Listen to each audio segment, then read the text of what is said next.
The smoke hung thick in the air of Jake's BBQ pit in Austin, Texas.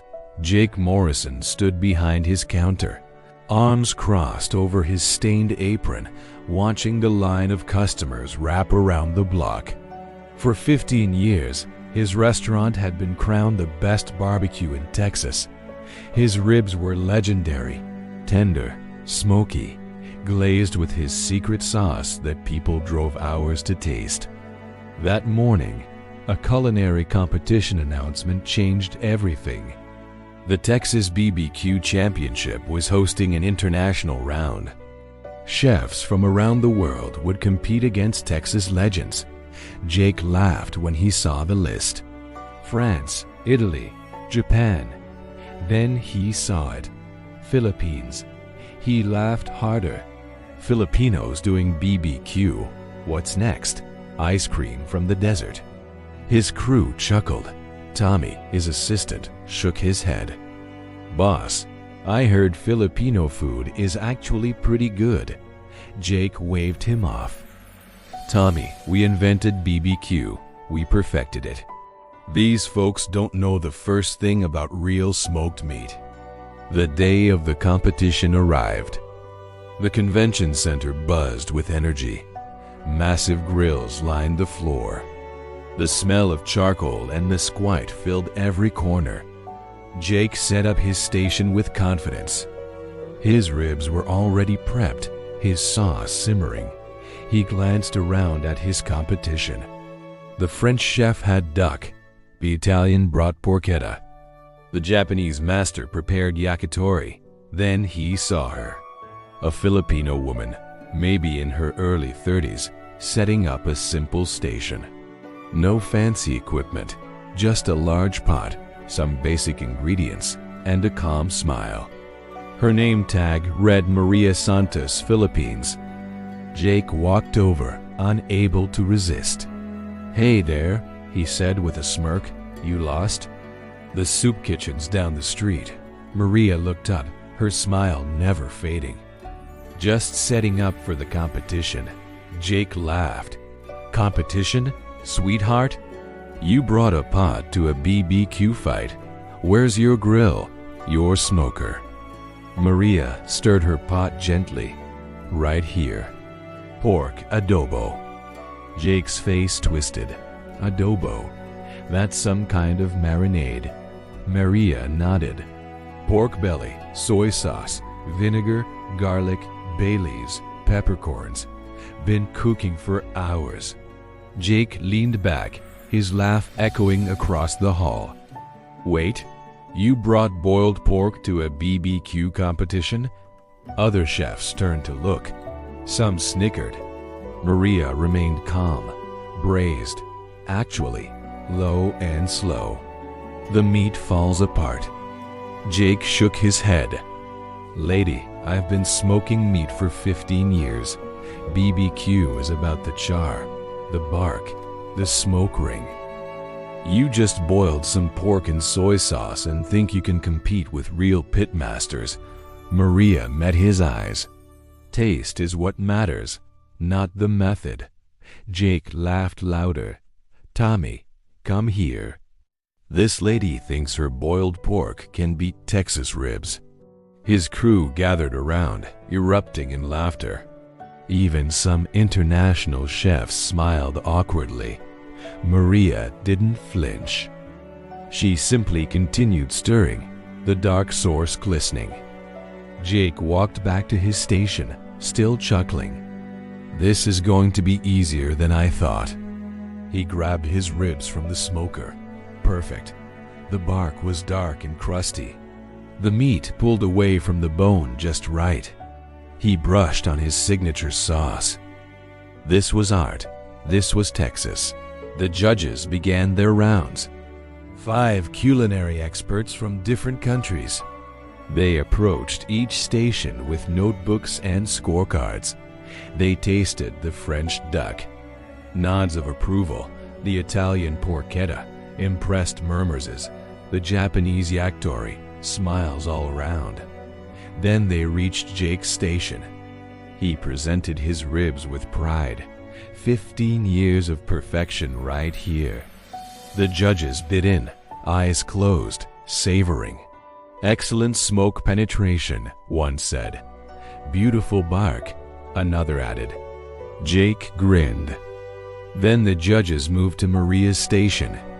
Jake watched from across the floor, waiting for disappointment on their faces. Maria ladled her adobo onto each plate. Dark, glossy pork belly, the sauce thick and rich, steam rising. The first judge lifted a piece with his fork. The meat didn't need cutting. It fell apart. He placed it in his mouth. His eyes widened. The judge's eyes widened, not in disgust, in shock, pure unfiltered shock. He chewed slowly, his expression transforming from skepticism to something Jake had never seen before, wonder. The judge reached for another piece, then another. The other 4 judges followed. Forks moved quickly. No one spoke. They just kept eating. Jake's grin faded. Something was wrong. The judges weren't just tasting Maria's dish. They were devouring it. One judge closed his eyes, savoring. Another made notes frantically. A third whispered something to his colleague, who nodded vigorously. Jake's chest tightened. One judge, a French culinary expert, finally spoke. The balance, the acidity from the vinegar cuts through the fat perfectly. The soy adds umami depth I've never experienced. An Italian judge added, the garlic is caramelized, not harsh. These peppercorns, the slight heat builds gradually. The Japanese judge examined a piece. The texture, it melts. No knife needed. Jake stepped closer, unable to believe what he was hearing. A British judge looked at Maria. How long did you braise this? Maria smiled gently. 6 hours, low heat. The pork breaks down slowly. The fat renders. The sauce reduces naturally. An American judge shook his head. I've judged BBQ for 20 years. I've never tasted anything like this. Jake's face burned. His crew stood frozen. Tommy looked at the ground. The French judge turned to Jake. Your ribs are excellent. Technically perfect. But this is poetry. This is what happens when time, patience, and understanding come together. Jake's jaw clenched. It's just boiled pork. The Italian judge heard him. Boiled, sir. This is braising. This requires precision. The liquid ratio, heat control, timing, one mistake, and the meat is tough or the sauce bitter. This is flawless, the Japanese judge added. And the depth. Every bite reveals something new. First the soy, then vinegar's tang, then sweetness from reduced source, finally pepper's warmth. It's complex. Jake's face turned red. Complex. His ribs won 15 championships. He looked at Maria expecting smugness. Instead, she was simply serving more people gathering around her station. Other competitors approached. The French chef with duck, the Italian with pancetta, the Japanese yakitori master. They all tasted. They all reacted the same way, eyes widening, silent appreciation. A crowd formed, convention attendees lined up. Maria kept serving, her pot seemingly endless. Jake watched his own station. A few people stood there, but most had drifted toward the Filipino woman. His crew looked at him, uncertain. Jake grabbed a rib and bit into it. Perfect, smoky, tender. So why was everyone obsessed with her dish? He couldn't take it anymore. Jake walked to Maria's station, cutting through the crowd. I need to taste this. Maria didn't hesitate. She ladled a portion onto a small plate and handed it to him. Jake looked down at the dark, glossy meat. It didn't look special, just pork in brown sauce. He stabbed a piece with his fork. It fell apart, He put it in his mouth. Time stopped. The flavor hit him in waves. First, the rich fattiness of the pork belly, but not greasy. Then, the salty depth of soy sauce, balanced immediately by sharp vinegar that cut through like a knife.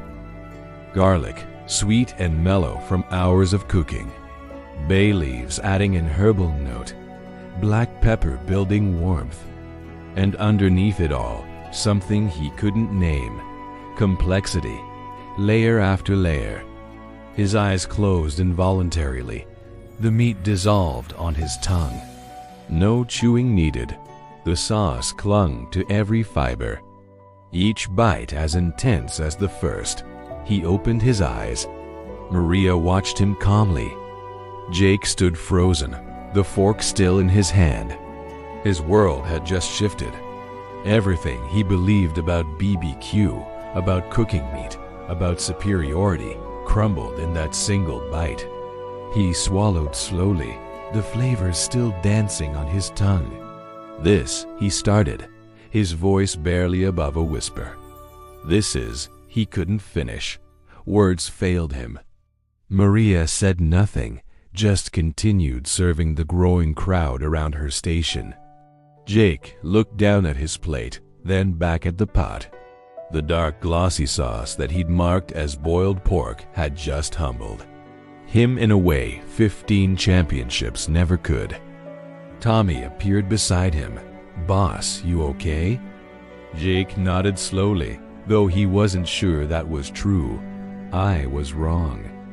Tommy, completely wrong. His assistant shifted uncomfortably. Jake turned back to Maria. "How long did you say?" 6 hours. Maria nodded. 6 hours of low heat. Patience. My grandmother's way. Her grandmother's way. Generations of knowledge in this pot. Jake felt his chest tighten, not from anger, from shame. "I called it boiled pork." Maria's expression remained gentle. "You didn't understand. Now you do. That's what matters." Her kindness made it worse. She had every right to gloat, to throw his mockery back in his face. Instead, she offered grace. The crowd around her station had tripled. Other chefs lined up for seconds.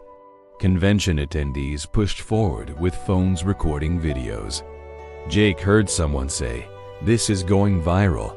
Another voice, "Filipino food is about to blow up." A food blogger spoke into her camera. "I've never tasted anything like this." The complexity, the balance, it's genius. Jake walked back to his station in a daze. His ribs sat there still perfect, still technically flawless, but they suddenly seemed one-dimensional simple. He'd spent years perfecting one note, while Maria had mastered an entire symphony. His crew watched him nervously. "What do we do, boss?" Tommy asked. "We wait," Jake said quietly. "We wait and we learn."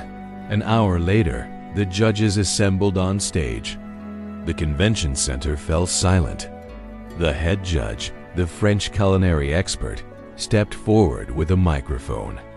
"Today we witnessed something extraordinary. We came expecting traditional BBQ mastery. We found that certainly, but we also discovered something we didn't expect." He paused, looking across the crowd. "We discovered that culinary excellence has no single definition. That techniques passed down through generations, regardless of origin, deserve our respect and recognition." Jake's stomach nodded. He knew what was coming. The winner of the Texas BBQ Championship International Round is Maria Santos from the Philippines. The crowd exploded. Applause shook the walls. Maria bowed humbly, her smile warm but not boastful. Jake stood at his station, his crew silent around him. Every instinct told him to be angry, to protest, to claim this wasn't real BBQ, but he couldn't because he'd tasted the truth. Then Jake surprised himself. He started clapping, slow at first, then stronger. Tommy stared at him. "Boss." Jake nodded toward Maria. "She earned it, fair and square." His crew hesitated, then followed his lead. Soon, despite their loss, Jake's entire team applauded Maria's victory. Jake pushed through the crowd to her station. Maria turned, seeing him approach. For a moment, uncertainty crossed her face. Jake extended his hand. "You didn't just win a competition today. You taught me something invaluable." Maria shook his hand. "Your ribs are still excellent." Jake smiled sadly. "But not as excellent as I thought. I believed my way was the only way. You showed me different." Maria's expression softened. "There's room for both. BBQ and adobo. Smoke and braise. The world is big enough for all flavors." Jake nodded. "Would you teach me? Not your recipe that belongs to your family, but your philosophy, that patience you talked about." Maria's smile widened. "Of course. Cooking is about sharing, not gatekeeping." As cameras flashed and the crowd celebrated, Jake realized something profound. He hadn't lost today. He'd gained something more valuable than any trophy: humility, respect, understanding that excellence wears many faces and speaks many languages. True mastery isn't defending your way as the only way. It's recognizing that greatness comes in forms you never expected, often from people you underestimated.